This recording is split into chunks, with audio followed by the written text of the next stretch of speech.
Greetings, everyone! Today we discuss a significant moment in Philippine history, a formal protest by Filipino leaders against the actions of Governor General Leonard Wood.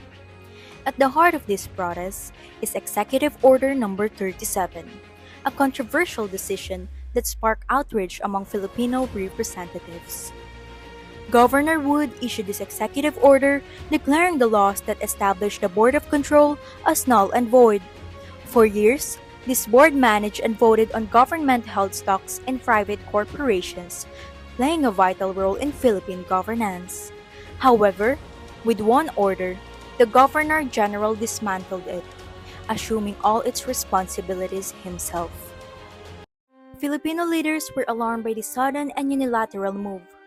They viewed it as an abuse of power, an act that disregarded the separation of powers and threatened democratic governance. The Board of Control had been functioning for years without objections from the legislature, Congress, or the courts. Yet Governor Wood acted without consulting any governing body, bypassing due process. Here are the concerns raised by Filipino leaders. The first one is violation of the separation of powers. By nullifying existing laws through an executive order, the Governor General bypassed the legislative process, consolidating power in his own hands. This was seen as a direct attack on the principles of democratic governance. The second one is lack of transparency and due process. The Governor General did not publish his order immediately. Instead, he waited until after the Philippine legislature had adjourned, preventing lawmakers from reviewing or challenging the order. This deliberate maneuver was perceived as a strategy to suppress opposition and limit democratic oversight. The third one is threat to constitutional government. Filipino leaders viewed this action as a dangerous precedent that could undermine the constitutional system. They believed that unchecked executive power threatened the rights and liberties of the Filipino people. And the last one is appeal to American ideals. While protesting the Governor General's actions, Filipino representatives also expressed their belief in the democratic principles upheld by the American people.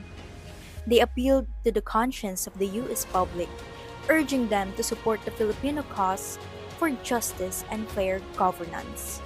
In response to these alarming developments, Filipino representatives convened to issue a formal protest. They denounced the Governor General's actions as arbitrary, issued without proper consultation or legislative review.